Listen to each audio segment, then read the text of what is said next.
I think that she feels that she's wrong. I think the climate thing is not working. Why on earth could you possibly care about Palestine and Israel if you genuinely believed in apocalypse?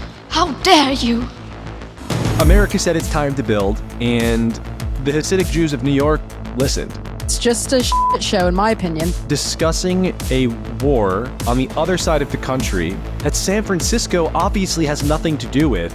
And it's weird, because like we all know it's stupid. Everyone knows it's stupid. They know it's stupid. We know it's stupid. What's up? Welcome back to the pod, guys. We got a packed show for you today.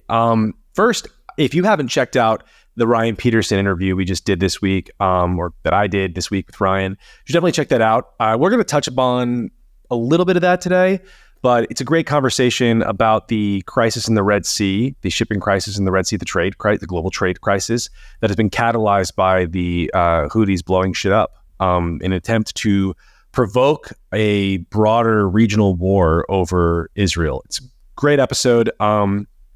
I don't know if I can say it's a great episode. It's my episode, but it's Ryan doing the heavy lifting there. So I think I can say it. It's great. You should check it out. Subscribe and all that good news here. So subscribe, share, comment, and let's just get right into it. I am dying to talk about Greta Thunberg. This is not someone who, I don't know, I avoid her. You know, she's like this, she's catnip in a way for a certain kind of online poster. And I try to, I nip the catnip, I do. But for her, it just seems it's too obvious, it's too easy, it's why do it? It's the evolution for me, though. So the thing about Greta Thunberg, the sort of autistic climate activist from Northern Europe who is worshipped or had been worshipped for years by the left as a kind of, goddess of misery and human deceleration, she's really embraced the pro-Palestine movement. And, I guess she would call it probably the Free Palestine movement, the pro-Hamas movement, right? Many perspectives on what you might call Greta Thunberg at this moment. The interesting thing to me is not Palestine, Hamas, Israel, whatever. It's that she's changed her primary focus for the first time ever. She's never wavered from the climate thing. She's been very, very committed to just relentless focus on really the collapse of the United States, right? It's like not very interested in China and India, very interested in America and Europe. Briefly pro or anti-nuclear. I think she kind of wavered a little bit on that for a moment when she realized how impossible it was to defend the idea of Germany shutting down its nuclear plants and burning coal. But now it's like she's wavered a bit. First of all, have you all noticed that? And then I have some thoughts on maybe where I think it might be coming. Would love to hear your thoughts on it. I'm going to start just with River. Takes on Greta Thunberg and this evolution. It's not the first kind of wild thing that she's done. I remember for a while she was reportedly corresponding with the Unabomber. You guys hear about that? they were writing each other letters. I did not hear about that. Yeah. A lot of parallels. People should probably keep an eye on her. But that's still environmentally adjacent, sure, though. Yeah. But it doesn't really surprise me. The pro-Palestine stuff, I think, is more. It's been a part of the far left in America for a long time, but I think even in Europe, it's more of a mainstream political issue for the left, the people who actually get elected, social democratic parties and stuff. But it is, it is weird that this is her new hobby horse, because she has been very militant and staying on the environmental thing. It's kind of hard to tell why. I don't know, because there's been all sorts of other crazy atrocities and bad stuff going on in the world that she hasn't really paid attention to. So I really have no idea why. Maybe she's just like the rest of us, just incapable of escaping just the relentless sort of push to say something on social media about this conflict. I would agree with that had she wavered really at all publicly. And to see no wavering, what I really think is I think that she feels that she's wrong. I think the climate thing is not working. The climate discourse which is crazy, because on one hand you see these relentless headlines still about the sort of coming apocalypse and whatnot.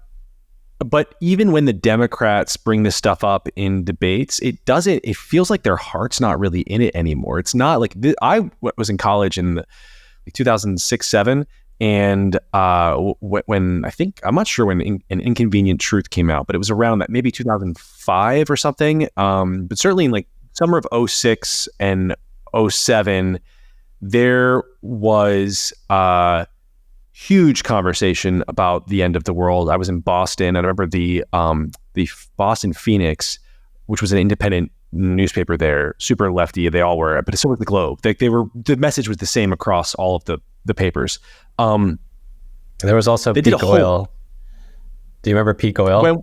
Yes. Peak oil was around 2005, and people were panicked about peak oil. That's the funniest thing to think about now. Where we're just like, no, there's like endless oil, actually. And wasn't peak oil at all. And that's a problem, because we're going to die if we keep burning it. Yeah, but that scared me into being an environmentalist at the time. I nibbled at the An Inconvenient Truth sort of narrative. I really was like, I went in there and like, damn, he showed me those charts and I was convinced. I thought the world was ending. The Phoenix straight up said, they said large parts of Boston would be underwater by today. And while I've been thinking about this and Greta's evolution and wondering, what is going on with the climate stuff, not in terms of reality, but just in terms of the discourse, which is kind of where I tend to live and what I tend to think about, I started to think about Ocasio-Cortez came out in 2019 and said that we had 12 years before the world ended due to global warming. And I wonder if in hindsight, that's, it was 5 years ago. So we have 7 years left to live, right? We don't like, there should be a countdown. We need to be tracking this, right? That feels almost like maybe that was the height of hysteria, of global warming hysteria at that point. And even when the fires were happening, right? You had all of the California wildfires maybe like a year later. They really tried to pin that on global warming, but it didn't feel as much of a sacred cow. There was plenty of criticism. I critiqued it myself at the height of what you might look back at and think of as a uniquely culturally authoritarian moment where you could not speak.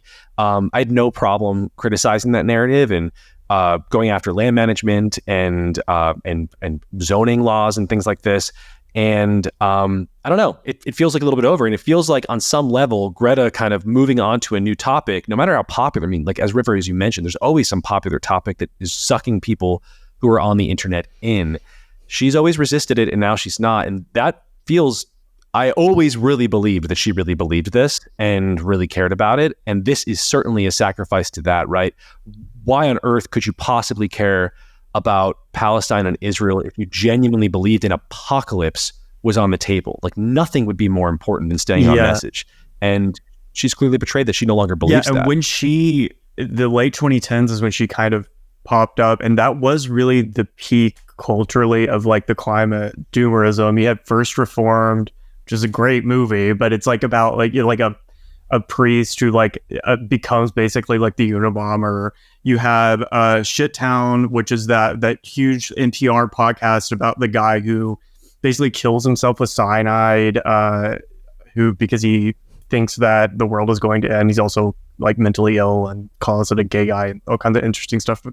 It's also a great podcast. There's a lot of really great art that came out of this millenarian like death cult, and also annoying stuff like Greta Thunberg. But like it really was like this weird cultural moment where I think that I honestly think it had a lot to do with Trump, where like it wasn't even necessarily about the climate stuff. Like it's the surface it was, but like people, I guess, like sort of like the liberal portion of America had this impending sense of doom that was actually coming from, I think, their increasing political irrelevancy. And so they like latched onto this like climate thing that had been around since, as you said, like Al Gore's documentary, and just sort of like really, really played that up. But now I think Biden's the president. He hasn't really done anything about this issue, but this new sort of, the Palestine thing has come up, and like that is kind of replacing it as like the moral cause of the day, because it shows that like even when Democrats are in power, like there's still awful things that can happen, and like there's nothing you can do about it. I see where you're coming from with that, but it's very, I mean, you can't say that the Palestine stuff is anywhere near as evocative as Black Lives Matter. And that started in the Obama presidency, and still the Greta did not, she was not out there talking about Black Lives Matter to the best of my knowledge. And if she did, if there was one post somewhere, maybe I'm sure someone now is going to find that. It's not like, I mean, Greta is committed. Yeah. It is like really has become the Palestine thing's become a big part of what she's talking about. Whereas, I mean, Black Lives Matter would have been, Barack Obama's the president, he's a black president, still this is happening, right? That's when the conversation begins. And of course, like this country actually has a history of racism and a race conversation. And like this is it was very sensitive to, it's very acutely American conversation in a way. Not to say that racism doesn't exist elsewhere, but this specific, sort of like the black-white conversation is our conversation, drove the whole country crazy. And still, it didn't sway the hardcore. I guess maybe back then, Greta was a little too young, maybe. Yeah, and also Swedish. Yeah. They didn't really have anything to do with any of that. Which don't really have anything to do with Israel-Palestine either, but, What are you seeing, Solana, that I only saw that one post from Greta where she's with a group of people and they're holding up Palestine signs. What, has she been on this since October 7th, or like what's the history here? It started a little conspiratorially. There was, at least I thought it was a crazy conspiracy. It was like at the height. It was the octopus. It was when I missed this whole news cycle. When Israel Hamas first blew up back in October, Greta took a picture, and in the picture was with her, crazy activist friends, was this plush octopus, and the pro-Israel people freaked out. They were like, "This is like clearly a callback to these anti-Semitic cartoons that were illustrated in newspapers back in Hitler's day," and they showed all the octopuses, and they were like the Jewish octopuses that were killing everybody. I was like, that's fucking crazy. Like it's a stuffed animal. There's no way.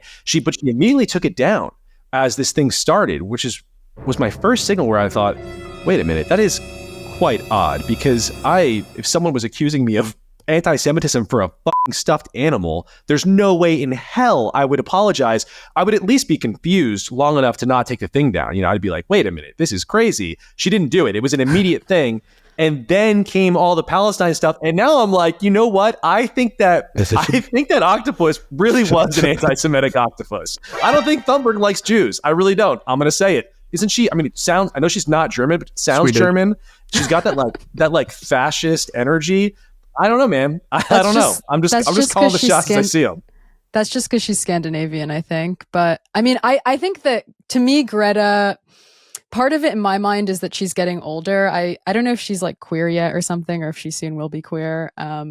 But it just seems to me that Greta's also falling prey to this kind of "in this house we believe" ideology, which is this sort of unifying thing of like, in this house we believe, Black Lives Matter and whatever, some environmental slogan, and all these different things that are packaged into one in these activist leftist circles, where, you see it like in Berkeley, for example, where they're having a march this weekend for People's Park and Free Palestine. And it's like, okay, what's the connection between this like land development they're doing in Berkeley and Free Palestine? It's not clear, but they'll make the connection that this has to do with like helping subaltern people across the world and like international solidarity and all this stuff. So I do think that on some level, I agree that, maybe Greta's alignment with Palestine is now sort of a concession that maybe the world's not ending tomorrow. But I also think that there's just this like broader leftist current that subsumes all causes within this one overarching like activist narrative. And she's part of that now. What's she up to in general? Does she like have a way to make money? What does she do? Does she go around and speak at events, or how's she monetize?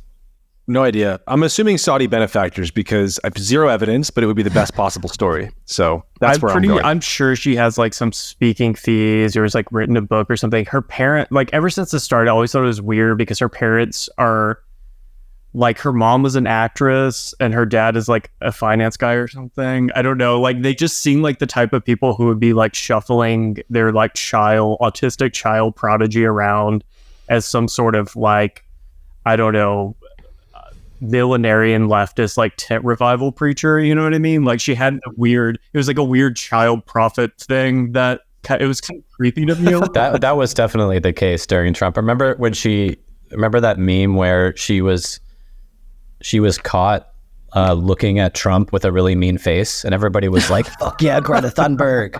You guys remember that? She was putting a curse she on looked him. really mad.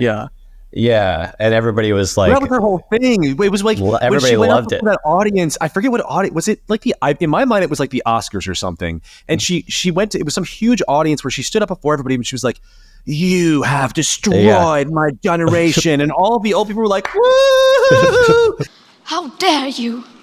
You're so right, Greta. Thank you. Like crying. It's this weird. She serves this like S&M purpose. There's a fetishistic thing about it where people want to be punished by like a Northern European young woman is like what this is. I really do believe it on some level. You see that a lot on the hard left. It's like this weird sadomasochism, and you saw it also with, remember at the height of all the sort of like America's race war, where those white people were kneeling down before the black people. That whole crowd of white people kneeling down. Never forget that image. I will never forget it. Like literally asking for the abuse and sort of thanking them for it, and they were giving it to him, right? Like both sides were it was totally consensual. That's a weird sex thing.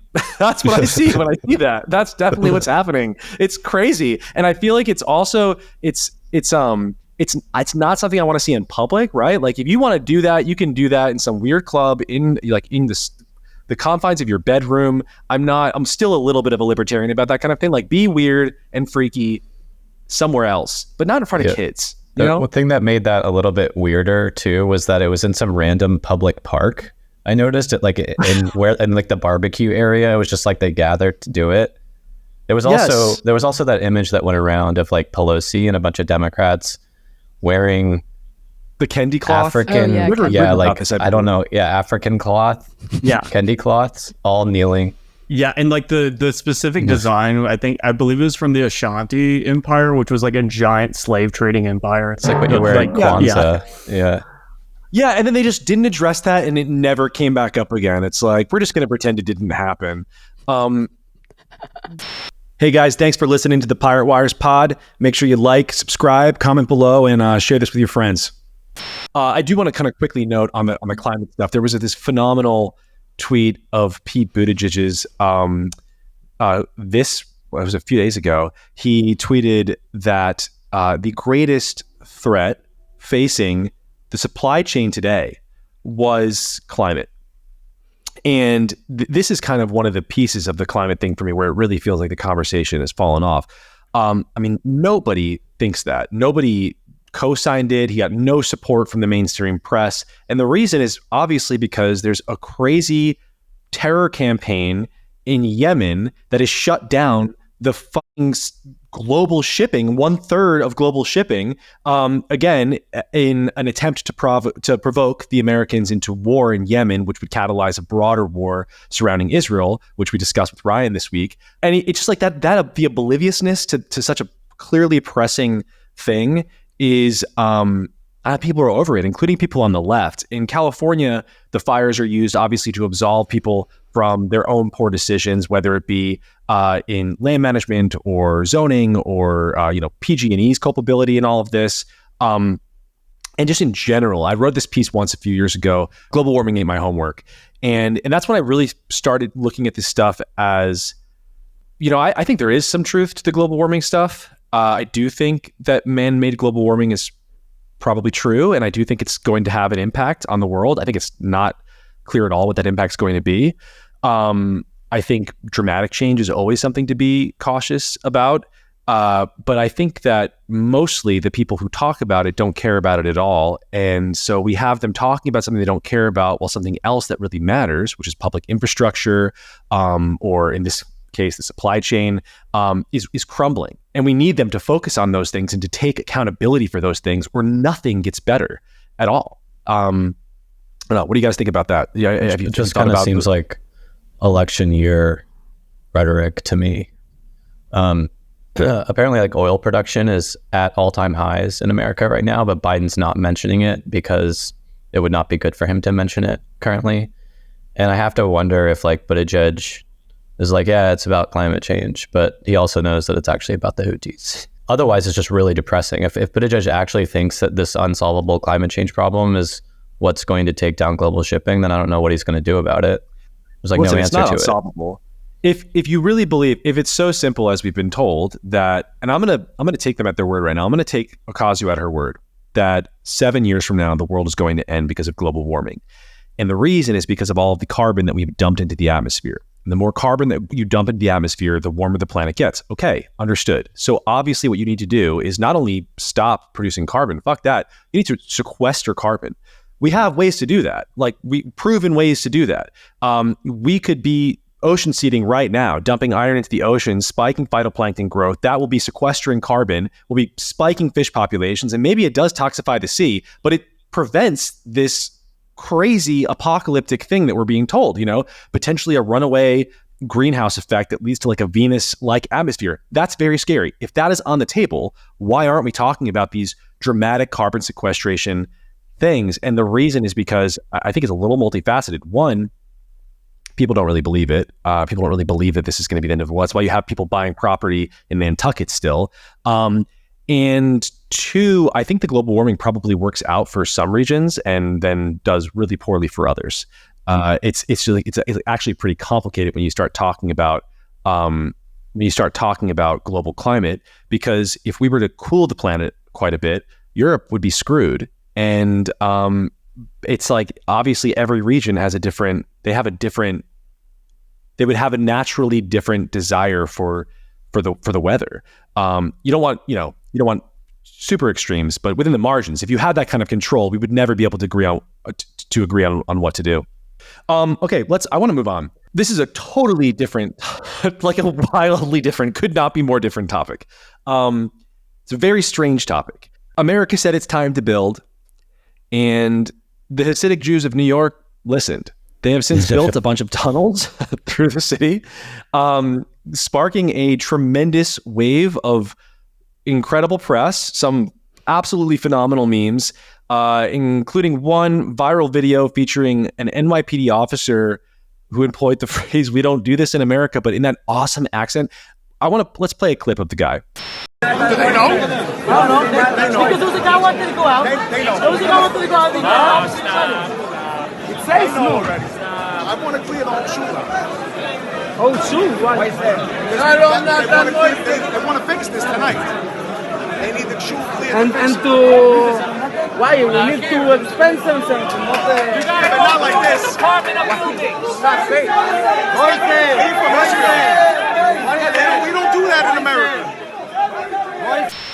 Okay, so that accent is my mother. My mom sounds like that. She's from New York and she sounds like that. And it is like a strong, soothing accent to me. There's nothing that could be happening where a man like that with that accent comes out and lays down the law where I don't feel a little bit better. And he's been kind of like my guiding light throughout this entire process. And he really is how I feel about it all, where these tunnels were discovered about a month ago. Cement truck comes in to fill in the tunnels. There's like a huge fight. It seems like there is a conflict between a radical group of Hasids and like the regular Hasids, and somehow these tunnels are related. None of the reporting, I've been reading it on the New York Times and whatnot, no one seems to really understand what's going on. What we do know is that the sort of less radical Hasids, I mean, the Hasids are radical to begin with, but the less radical Hasids are really upset about these tunnels, and they're really worried about how they're going to play publicly. And so I am just sort of like, I don't know what's going on here, but shut it down. No more tunnels. We're not doing tunnels. Yeah, the ones who dug the tunnel, they're like this weird messianic sect of Hasids who think that the Messiah was this rabbi who's like dead now, but like lived, I think, like where they were, I think they were like trying to dig to him or something. So River, this is a break off sect of Hasids. Yeah, that's that are my doing the tunnel. Yeah, they think they were the Messiah. I thought it was just. I thought that the shul or the organization that is apparently responsible or accountable for this, they put out a letter that said basically like there's some rabble-rousing teens that did this, and we absolutely condemn it. So that's not that's where it starts to get fishy for me, and that is why. And I have a group chat with I'm not going to use names, but there's one friend of ours is very sensitive to the Israel stuff, and he was really mad at us laughing at the tunnel memes because they're funny. I'm sorry, and I was just like, listen, bro. I was like, bro, they are funny, and if you can't accept that, then you have enormous problems. Like it's like Democrats facing Trump and saying he wasn't funny in 2016. Like that's why you lost. He's obviously funny. The tunnel memes are funny. But he was really sensitive to it and kind of like obscuring the central question that I had about them casually, which was just like, why are so like Lips of TikTok is an Orthodox Jew, and she's super involved in sort of like that community, and she immediately amplified the counter narrative about these being these kids and they're not like everybody else, and it's like this very whatever thing. And I'm thinking like, why are you so sensitive about some tunnels? It's just funny, whatever. We're shutting the tunnels down. Who cares? Like, why are you freaking out about it? The average person wouldn't care. I think there's a bigger part of this story, and partly the overreaction is because they don't want there to be a broad wave of anti-Semitism, because it doesn't take much to kind of catalyze a broad wave of anti-Semitism online. And yet, why would they think something like this would catalyze a broad wave of anti-Semitism? It wouldn't. It's just a tunnel. There's something else in the story that I don't quite know what it is yet. And all sorts of crazy conspiracy theories that are very vile. And I don't want to say they're conspiracy theories. I see a lot of people saying really horrific things in comments on this. It is alarming. There is more to this story. It's not all just fun and games. Like another Messianic Jew in a tunnel who's alive again. I mean, we've all seen this story before. Yeah, I mean, speaking of that, like, I mean, people should not be like spreading like crazy, conspiracy theories, but like to say that like no other religious group, that nobody else, they like, for instance, if it came out that like priests or like seminarians at like a Catholic school or something were secretly digging tunnels under like a giant Catholic cathedral, people would also be like, yeah, there's something weird about that. You know what I mean? Like people would be. Would they? Well, I don't. Or, can you? I mean, if they did that in a mosque, like they would. Tunnels. I mean, can you? Somebody did point that out. They were like, if they built tunnels, they would have blown that shit up. And I'm like, that's fair. You know what I mean? Like, and well, we've seen what is done with those tunnels. Like we actually know why those tunnels are being built. It's happened time and again. I mean, all that is just to say, if you secretly build tunnels, it's inherently suspicious because they are secret tunnels. No, it's not. It is absolutely. I fundamentally reject this. It is absolutely not. I don't understand this. If there are some random tunnels sound fun. Who doesn't love tunnels? I love tunnels. As a kid, I dug tunnels through the snow. The idea of tunnels are like they are whimsical and I don't know, like adventurous. Like the what? Were they secret? I think I have to defect, Solana. I mean, secret tunnels are inherently suspicious. If they're secret, I don't understand they're suspicious. I really secret tunnel in the middle of New York this is not like something they did in a day. This was like multiple months. It's something like Harry Potter shit. And then they're like getting arrested trying to defend the secret tunnel. It's a little suspicious.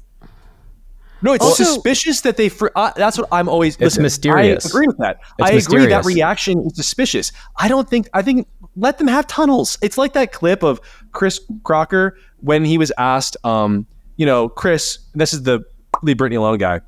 They said, Chris, what do you make of Britney's hit and run? And he was like, you know what, guys, Britney is an icon. She is. I don't think he said she's a legend.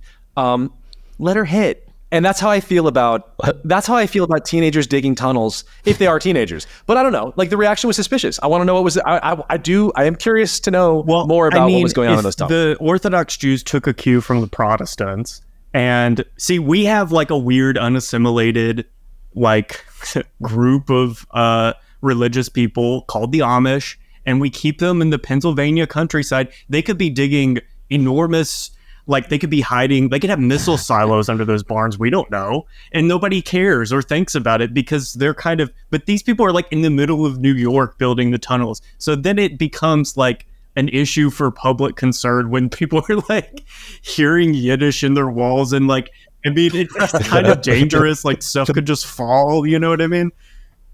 Yeah. Sanjana, any thoughts on the Jewish tunnels?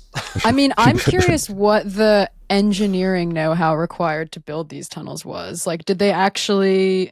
It wasn't clear to me looking at the TikToks and reading some of the stories I briefly read, like how they actually dug the tunnels. It seems pretty sophisticated. So the guy in my group chat who is sensitive about this said there were no tunnels. There was like this one, and he had this kind of FUD that he was spreading about it. And then I saw more headlines this morning about there being tunnels. So I think that's a great question. Yeah, I don't know. Like, how did they do it?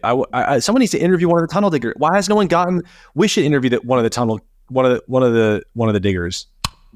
Let's try and get one of the diggers on the podcast. I have a lot of questions actually. I think that the degree of time and effort involved in digging the tunnels would kind of, to my mind, make more clear whether or not there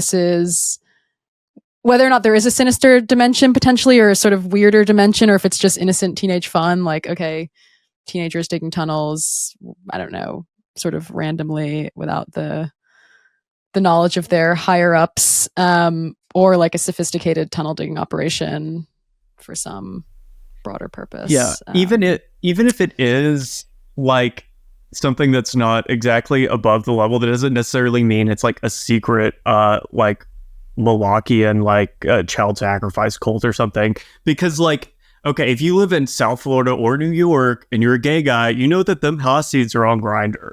Like, they have vices just like everybody else's, and maybe they're building a tunnel to like, I don't know, drink, smoke crack, soft dudes, whatever they're doing down there. You know, it's none of our business, really, unless it kind of unless they are doing something kind of insane, and which, you know, then maybe it is our business. I was offered money for sex by an Hasidic gentleman back in my New York City days in my early 20s. I was like, hey, holy shit. They used to hang out outside of a bar that I liked. My friend Alex and I used to hang out at this bar, Metropolitan, and they would hang out at this bar. It's a gay bar. It's like a kind of, back then it was like a kind of like alternative gay bar. So like they played cool music, and it was a divey bar, and it was in Williamsburg. So they'd hang out outside until the end of the night, and they would come in and use the bathroom sometimes. And it was very strange to see like Hasidic Jews outside of, like, waiting, not just outside, like waiting outside of the gay bar, I think to pick guys up.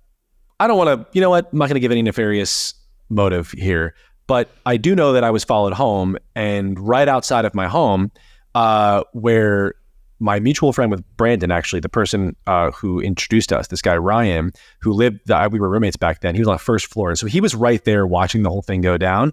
And the dude, he like pulled up, and he asked where. He's like, hey. I was like, oh, hey. And I thought he wanted, I don't know why, I got the sense he wanted directions. And I used to love giving people directions in New York City because it made me feel like a New Yorker and like, oh, I know what's going on. So I was like, what's up? And he said, you know where the good gay bars are? And I was like, oh shit, like you're an Hasidic Jew. Like he had a full on, it was like the hat and the curl. And I'm like, that is like a dark, like your life must suck. I felt bad for him. I'm like, this guy, is closeted gay guy looking to kind of like break out of this crazy cult-like religion that he's in, and he wants to explore his sexuality. I had felt like I want to help him. I'm like, yeah, there are a couple, and he threw one out. He said Sugarland. I was like, oh, no way. You don't want to go to Sugarland. Sugarland was a club. It was crazy. It was wild. I'm like, you're not ready for Sugarland. Like, you need something low key. I'm sitting here like trying to help this man. I'm like, you should go to Metropolitan. Like, people are nice there. There's like a nice little bar, whatever. And then he puts his hand on a pile of money, and he goes, you want to come with me? And I was like, I gotta go. But thank you. Like, I was weirdly complimented, but like absolutely not. And this is like not your first time doing this. And I felt stupid, because I really thought I was helping this guy. But in the end, it was a funny story, and I love to collect those. So that was my Hasidic Jew outside of a gay bar who followed me home story, which they don't all do. I'm not saying all Jews do this. Certainly not all Jews. Definitely not all Hasidic Jews. This is just a random story about this crazy city of New York, where lots of cultures come together and weird shit happens. Like, for example, sometimes there are tunnels. Sanjana, take us to the San Francisco ceasefire conversation. Speaking of Palestine versus Israel. Oh my God. I mean, this topic, it feels like buying into the bread and circuses, but basically San Francisco. So last month, Dean Preston, our favorite millionaire Marxist, introduced a resolution for calling for an immediate ceasefire in Gaza. Also an end to Islamophobia and anti-Semitism, whatever. It was this symbolic resolution that he introduced at the Board of Supervisors last month. And I was actually there at the meeting when he introduced it, and there was a massive line of people who gave like 6.5 hours of public comment. And for context, you can only give a minute-long speech in public comment. So there were a ton of people who showed up to talk about this. And it made headlines, and, ceasefire resolutions were popping up in city councils all over the country. They had one in Oakland around the same time. And so the resolution was then sent to the Rules Committee as part of Board of Supervisors procedure, where it was discussed this past Monday because, they have to sort of propose amendments to it, and then it goes back to the supervisors for a full vote. And so what you had was another 6.5 hour long meeting on Monday in the Rules Committee, where a supervisor named Matt Dorsey proposed an amendment acknowledging atrocities committed on October 7th. This led to massive debate among the supervisors, and then another interminable round of public comment, where, by the way, one of our new favorite San Francisco dolls, Rupa Maria, who's a UCSF doctor, who circulated this like insane chart on. This is the one who said that femicide leads to inflammation. She's also the one who just blew up. She blew up because she was circulating this like theory about how Zionist doctors harm their patients, and so we need to have like an inquiry into Zionist doctors in the U.S. And hurt patients of color. Zionist doctors are dangerous to the health of patients. Yeah, of patients of color. Yeah, exactly. I mean, it was basically this like weird intimation that Jewish doctor, I mean, by Zionist, I assume she means Jewish as well, are somehow hurting patients of color. It was an insane thing. UCSF ended up apologizing and saying that they disavowed tired racist conspiracy theories. Anyway, Rupa shows up to give comment among hundreds of other people at the Board of Supervisors. And they end up sending it back to the full board, which then on Tuesday spends another 6.5 hours. Like, if you tally this up, it's like, almost a full day they spend discussing the ceasefire resolution. And eventually they approve it 8-3. And this is heralded in publications like the Chronicle and the Standard as like this massive statement that's going to make a huge difference in the war. Soleil Ho, who's a favorite columnist of mine in the Standard, writes this piece about how this is a really important gesture because it's showing that this major democratic city is kind of repudiating Joe Biden's stance on Israel, and that this is going to make a big difference. And it's just a shit show, in my opinion, because people don't realize there's only 3 Board of Supervisor meetings a month, full Board of Supervisor meetings a month. And they spent 2 of these Board of Supervisor meetings, one in December and one in January, and then the Rules Committee meeting, of course, this week, discussing this entirely symbolic resolution. I mean, it's an insane use of taxpayer money. Literally discussing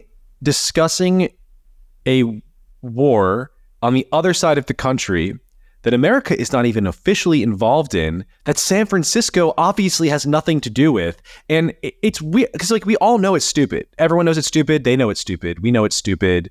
The Israelis know it's stupid because I just saw them tweeting a clip about how stupid it was. Everyone knows it's stupid, and yet I don't want to just laugh at it. I think it really is so important because this is how governments across city governments, specifically across the country, are failing. It is like this total absolving of themselves from responsibility for the actual job of a city government, which is to make the city less shitty locally. Like, you have to be focused on your city. It seems crazy to have to say this, and yet it does feel like that is one of the biggest problems that we're facing as a country right now. Is like, these people are not, they're not doing the most basic jobs possible. And then when they do dip in, and so it's like, obviously there is the fentanyl crisis and all of the drug overdoses that you wrote about this week in Dolores Park, the chronic problems of in San Francisco, the gutting of retail, the collapse of the of really jobs in San Francisco. People are not working in San Francisco anymore. You have a massive hit to the local economy. It still hasn't recovered from COVID. And then when you have a problem that is sort of in the pantheon of problems that San Francisco has, something like, for example, the closing of grocery stores in areas where there are no other grocery stores, the solution is not to solve the problem by going after the criminals who have made it untenable for people to open grocery stores in the city. The solution is, as Dean Preston suggested, to force the store to stay open somehow. I don't even know how that is possible. Can you walk me through what happened this week with that? Yeah, I mean, well, it's not possible. Basically, so Dean is behind the ceasefire resolution, which is a non-binding resolution, completely symbolic. And again, at this past Tuesday's supervisor meeting, introduced a resolution urging Safeway, which is a grocery store, to reconsider their decision to close their location in the Fillmore. So people familiar with San Francisco, there's a Safeway, massive grocery store, pharmacy, and bank in one in the Fillmore / Western Addition, which is Dean's district. And this Safeway has been there for 40 years, but for the past few decades, honestly, has been plagued by rampant and increasing theft. The parking lot of this Safeway has also been like a de facto open drug market for a while. Like back in the summer, the Safeway was blasting classical music at night in an effort to discourage people from dealing drugs in the parking lot. They've tried a ton of different things to reduce the rampant theft that plagues all pharmacies and supermarkets in San Francisco. I mean, they had, at one point, you had to show your shopping bag to security guards, but that wasn't working, or people were saying they were being racially profiled. So they implemented these like automatic gates at the self-checkout where you had to scan your receipt to get out. But Safeway is basically saying, look, we're not making a profit on this branch. The numbers don't work out. So they're selling the property to a real estate developer. They're relocating all of their employees to different Safeways across the city.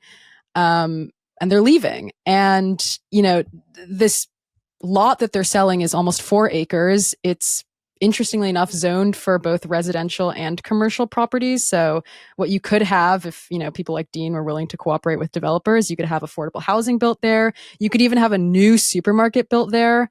And by the way, they're opening up a Trader Joe's around the corner from the Safeway. But, Dean's response to all of this is just to introduce another resolution saying, hey, let's not close this Safeway. And he, has this kind of hysterical speech that you can watch in the Board of Supervisors where he talks about how really this is repeating redlining. And he sort of implies that the Safeway employees are racist because they want to leave a blighted neighborhood, which is not what they said. I mean, we're going to play the clip. Let's see one of this is like your standard, I would say, concerned San Franciscan over something that has a very simple solution. And let's talk about that after the clip. I was deeply angered to hear about the sudden closure because it is not only unconscionable, it is cruel, it is mean, it is disheartening to think that we have to come here in 2024 to defend food justice. It is completely, when you look at the demographic of the people who live around that Safeway, it is a lot of seniors. Where are they supposed to shop? Where are they supposed to go? It is not only a grocery store, it is a pharmacy. It is a bank. So here's the solution. Arrest the people who are robbing the store and then all of the problems go away. This is like, obviously this comes up every single time a drugstore or a grocery store closes, and this has happened many times over the last few years. We've been covering it for a long time. Every single time the response from the left, I've never seen a supervisor actually get up and try and, pressure this, like force essentially the store. Well, not force. Okay, it's resolution. It's just some stupid pageantry, but I've never seen that before. Usually what happens is, like, counter narrative is that these stores were leaving anyway. They were never going to stay there. It has nothing to do with the crime, because they don't want to solve the crime, because they believe that the crime, I don't even know. Honestly, who even knows at this point why they don't want to solve the crime? I'm so lost in their narrative. But for that to be true, you would have to believe that all of these anti-theft measures that they put in place served no purpose, right? Like, that, why did they do that? Why did they put all of those anti-theft measures in place if they were just going to leave anyway? It's like the solution is so obvious. It's right in front of your face. All we need to do is prevent people from robbing the store blind, and we'll have a grocery store. And we can't do that. And so there's no grocery store. And that is just the way the world works. This girl here, her mental model of what the world is, in which, like, there is just like a cabal of 2 or 3 guys, white guys, who are making all of the decisions, and we have to just petition them hard enough to, like, make sure there are grocery stores that you are able to just roam and take whatever you want and walk away without paying anything, is so divorced from reality that it's like, that's not a person that we're ever going to be able to reach. That's not a person we can have a real conversation with. So we've got to reach everybody else. Everybody who's fed up by this stuff, those are the people that we have to write to. Those are the people we have to speak to. And we got to get them on board with voting for people who are not, like, criminally insane. Anyone else on the topic of grocery stores?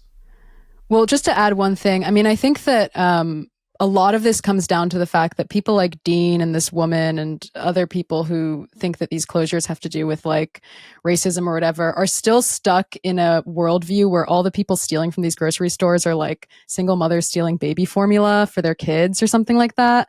But we know that the theft in San Francisco is part of this highly sophisticated drug economy where you have addicts who are basically boosting large amounts of goods from supermarkets and pharmacies, selling them to middlemen, the fences, for cash, and then using that cash to buy drugs. And this has been very well documented. Leighton Woodhouse has a great piece on it.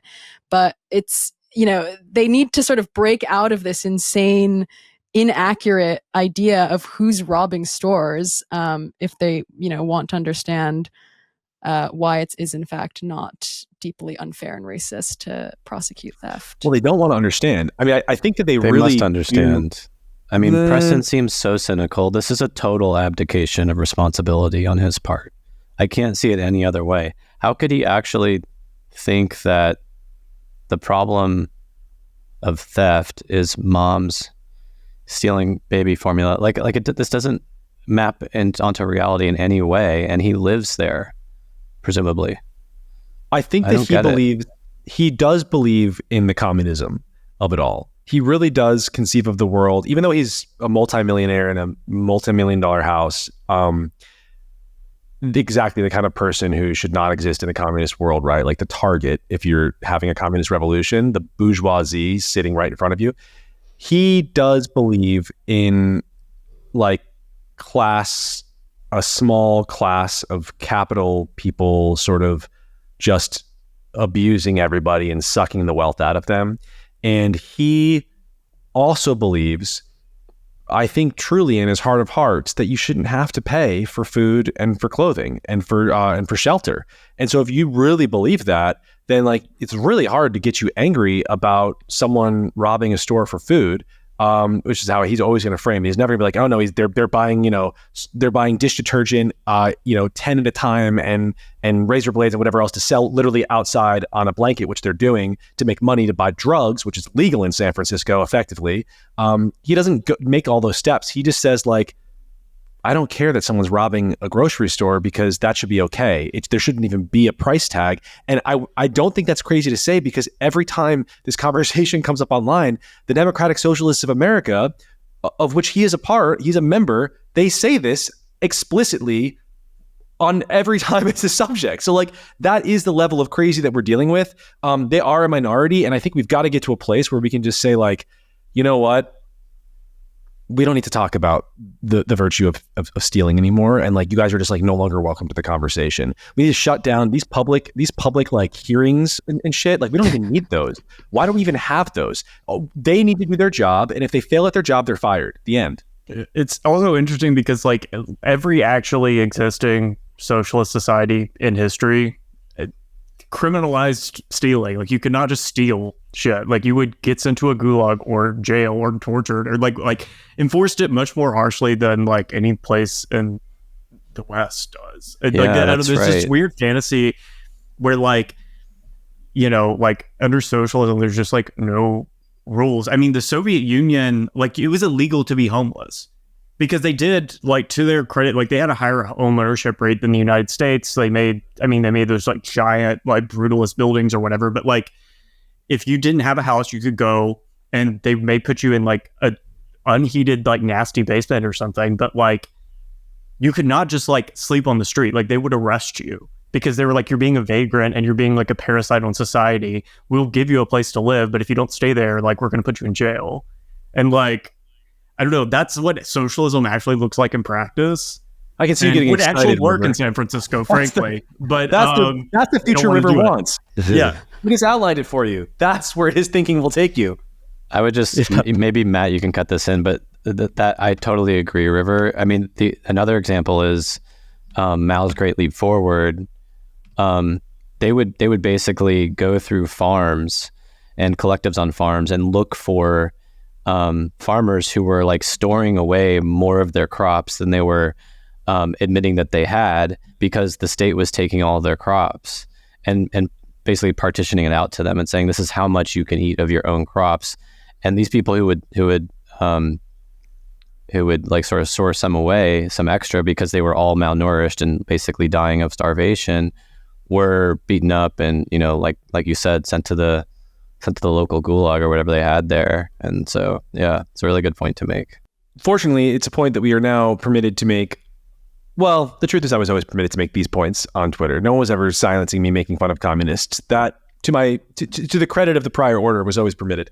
But there is a new order on social media.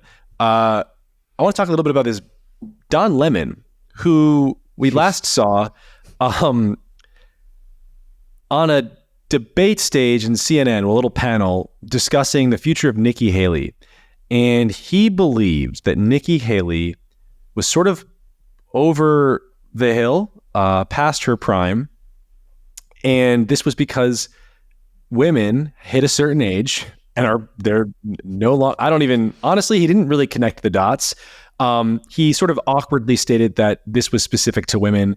There was pushback from his two female colleagues, which I'm not even going to be like, oh, like the woke scolds. I was like, what does he mean? I'm curious. Like, that's weird.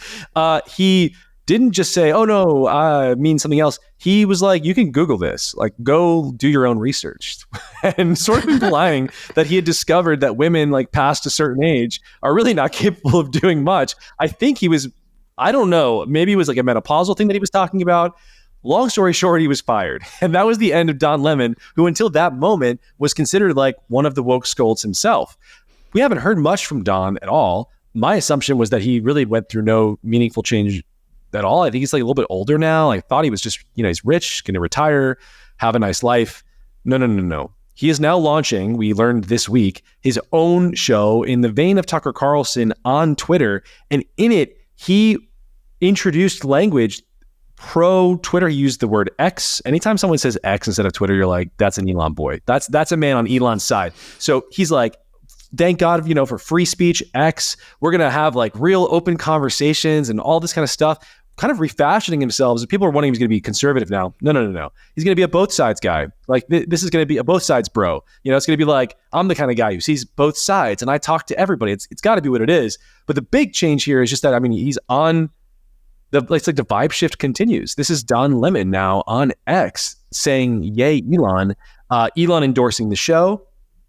And I don't know, the resurrection of a formerly canceled yet again on Twitter. I hope he goes like full like manosphere, like men's rights activist or whatever, because of the women who ruined him. He's like, let's talk about family court. Like he just really like gets into it. Yeah, I think it's definitely within his wheel. I mean, he's a gay man, and there is this like certain kind of. We all know them. We all know that. We all know like misogyny. Yeah, we know the gay misogyny. There is. I think most are not truly. I think this is something that like rad femmes like to say, and it's totally not true. This is like in the vein of Roxanne Gay, the cousin of Claudine, publicly saying that drag is woman face. Like it's like woman face. It's like that kind of rad femmery of it all. I don't. It's not true of all gay men, but there are some gay guys who are just like not here for women, and Don Lemon might be one of them. I'm not saying no based on his past comments. So it's there, but it brings us to the question of like the Overton window and the widening of that, Twitter's role in really, speaking of Claudine Gay, the firing of Claudine Gay. I think that really happened on Twitter. I wrote a lot about that this week in a piece called Overton Collapse. That's a concept we've been thinking about a lot in our chats. Brandon, you had some stuff that you were thinking about you wanted to kind of relay on that broader topic of like the evolving media landscape. I guess I see us as being in the middle of a super entrenched. It's like World War I of what I'm calling the consensus war, such that there. And this is not a unique take. I think this has been around for quite a while, but we really truly don't. There's 50% of the country that doesn't see reality the same way as the other 50% of the country. And it's such a huge difference from how it was before. In Slack, I brought up the fact that between the 60s and the 80s, Walter Cronkite was anchor of CBS News. And he signed off every night with this phrase. He would say, "And that's the way it is." And this was like, for me, and I think a lot of people think this, a symbol of like when there was actually consensus on reality in America. You had like basically one information source, or even one person deigning like what is reality. And during Cronkite's tenure at CBS, you had huge geopolitical events happening. You had like John Lennon died, JFK was assassinated, MLK was assassinated. You had all these huge things that everybody sort of only had one place to go to for the information. And today we're kind of in the opposite position. We have this like terminally fractured information environment where nobody agrees on anything. And I think I brought up in the chat, I think that the reason for this, or one of the main reasons, is essentially social media algorithms that identify your preferences and serve you content based on that. As long as we, I think, have those algorithms, the consensus problem is just going to become more entrenched. And unless like an idea breaks through to each side, I don't know how that happens. So, I mean, I think that even without those algorithms, we would have this consensus. I think the algorithms pose a very different. It's maybe that a little bit of that problem. But there's another problem, which is that it's a different kind of search, right? In the early 2000s, when the internet was first coming online, really for young people who were flooding to it, we were directing our own searches. You would go to the internet and look for something, and you would be pull the one versus push. Yes. This is being given to you, and it is endless, and it is. That's a whole other very interesting conversation that I would love to honestly pursue a little bit more in the coming months. But when it comes to reality, like I think that was always going to be challenged. That is just what happens when you shatter a monopoly. And there was a media monopoly throughout the 20th century that came along with some things that were pretty heinous, right? We've lost a lot, but we've also gained something. And the thing that we've gained is like we haven't had consensus for a single war since the internet sort of went online. And we did previously, or enough of the consensus to get us into some pretty gnarly situations that, looking back, I think many people think we really had no business being in. And there are any number of points where you don't want consensus on something. So the really crazy things, you want people to be disagreeing and sharing different opinions. But then when it comes to the really basic things, like it would be nice if we could reach consensus on the obvious stuff. Like, for example, math is not racist and and we need roads to be open. And if a grocery store is being robbed blind, it's not because of systemic white supremacy and capitalism. It's because someone is robbing a lot of stuff and they need to be put in jail. And those are the things, where we've lost consensus completely. There are no more hall monitors on the major platforms, certainly not Twitter at least, who are policing a uniform narrative. And in that new vacuum, where now you have both the internet at scale and no more institution of social media censorship, or at least political censorship on X, we're seeing an opportunity for people to get a lot of attention to achieve like weird little actions in a way that they've never had before, but no like unifying movement yet, I think. I don't know. Maybe one of these things, could grow into something bigger, but for now it does feel like it feels pretty chaotic and like anyone's game, which is driving people to do very crazy things. This is why I wrote about the Ackman thing specifically. Like you now see you have opportunity on the right to take out someone like Claudine Gay, who's this powerful DEI bureaucrat. But then, you have a backlash like we've never seen, or maybe we've seen it, but it's an immediate backlash. It is from the press and it is coming for his wife. It's like a nasty fight in both directions. And that's because everybody's actually capable of doing a lot now. It's chaotic, but you can do stuff. You can build new things. You can get a lot of eyeballs really quick. Companies like Pirate Wire exists. And that never would have happened 30 years ago. Because who has time to build an actual like newspaper situation, deal with like distribution and stuff? No, I'm just going to publish it and send it out. And if people like it, they like it, and they do. Thank you guys for your support. Anyone else thoughts on the Overton collapse?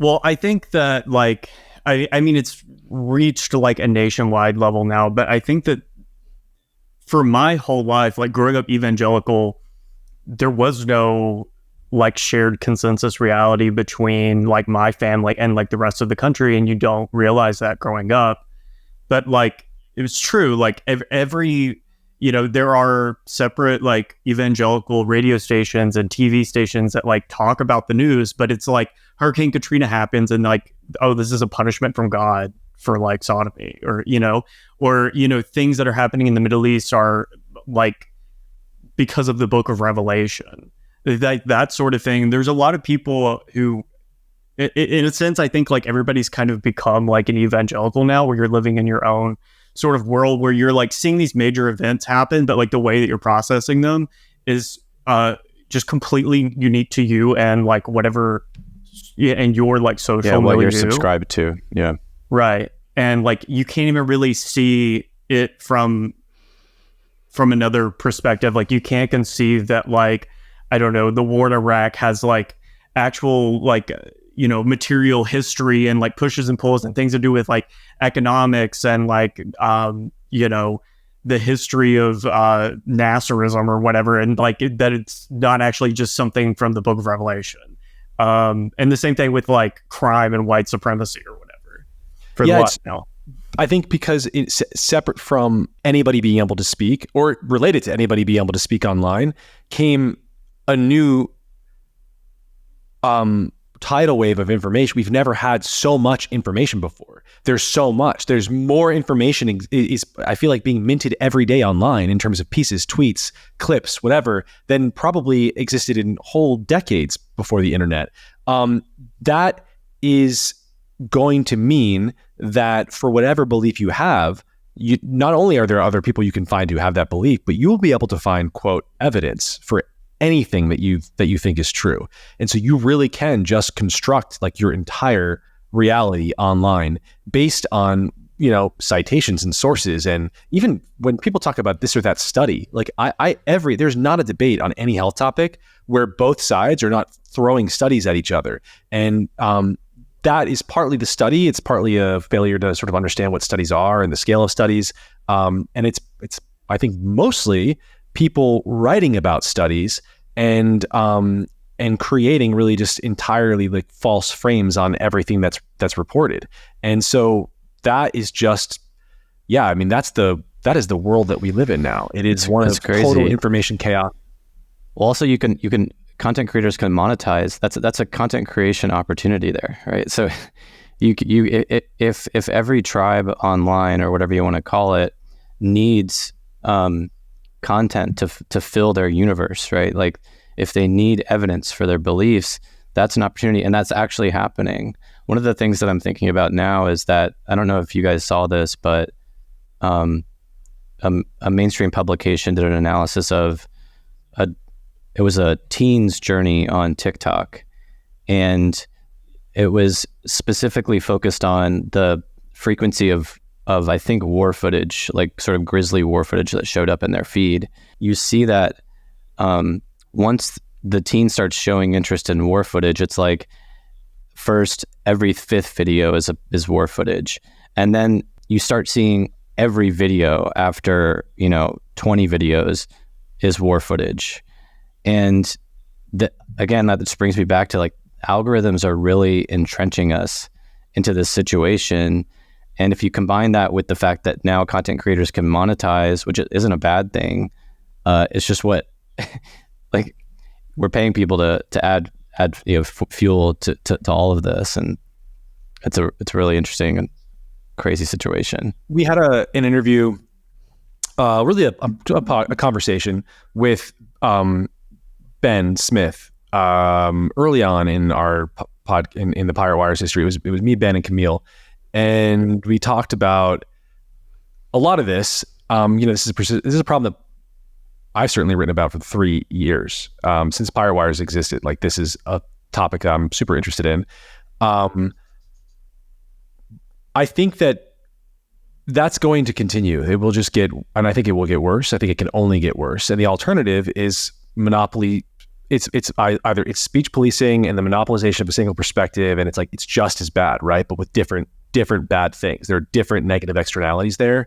So I do think that the chaotic information landscape is safer for us, but we need responsible parties within that landscape to be curating information and acting in a manner that is noble, like really trying their best to weigh the facts and tell the story. And then for us, I think I don't believe in unbiased. I think that we're clearly biased, and that's fine. You have to own your bias and say, like, this is what I believe, and this is why I believe it. And people need to kind of know that. No more of the 20th century, I have no beliefs, I merely am the truth. Like, I don't know that I'm a Walter Cronkite guy. I like this side of things better, but we have a lot of work to do on the curation side and just in building these channels that can be more respected and kind of amplifying them and whatnot. And I think that we all need to be talking about this more, because once it normalizes, people are on the same page, like that is the high level problem and we need to find these new sources. I think that'll be a healthier world for all of us. I think that was a good place to end. Yeah. You guys, it has been real as always. Definitely be sure to back up and check out that Peterson interview. If you haven't, check out our pieces this week at piratewires.com. Subscribe, share this with your friends, leave a comment. It helps on the algorithm side. It really does. And thank you guys as ever for tuning in. See you next Friday.